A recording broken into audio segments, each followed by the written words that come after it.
लेकिन सर मैं समझता हूँ कई दर्द ऐसे भी होते हैं, कई तकलीफ़ें ऐसे भी होती हैं ना जो हंसने के बाद भी कम नहीं होती। अगर वो दर्द हंसने की वजह से ख़त्म हो जाए तो लोग इतना हंसें दरख्तों से परिंदे उड़ जाएं, इतना हंसें कि पहाड़ फट जाएं, इतना हंसें अगर वो तकलीफ़ें हंसने की वजह से ख़त्म हो जाएं, ठीक है।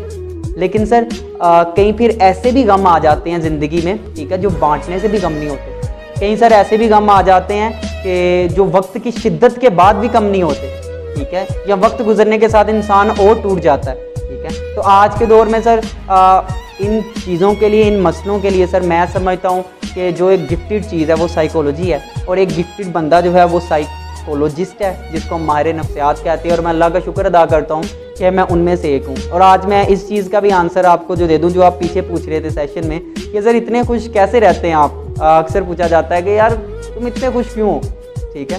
तो सर जब आपको दिन में चले कोई एक बंदा ही अगर कह दे कि यार आपकी वजह से ना मैं कल सुकून से सोया हूँ, तो उस बंदे की खुशी का लेवल आप नहीं समझते। और इसीलिए मैं सजेस्ट करता हूँ कि यार खुश रहना ना तो दूसरों को खुशी दो, सुकून चाहते हो ना दूसरों को सुकून दो, चाहते हो ना मेरा भला हो दूसरों का भला करो। यकीन माने अपने लिए कभी मांगने की जरूरत नहीं पड़ेगी।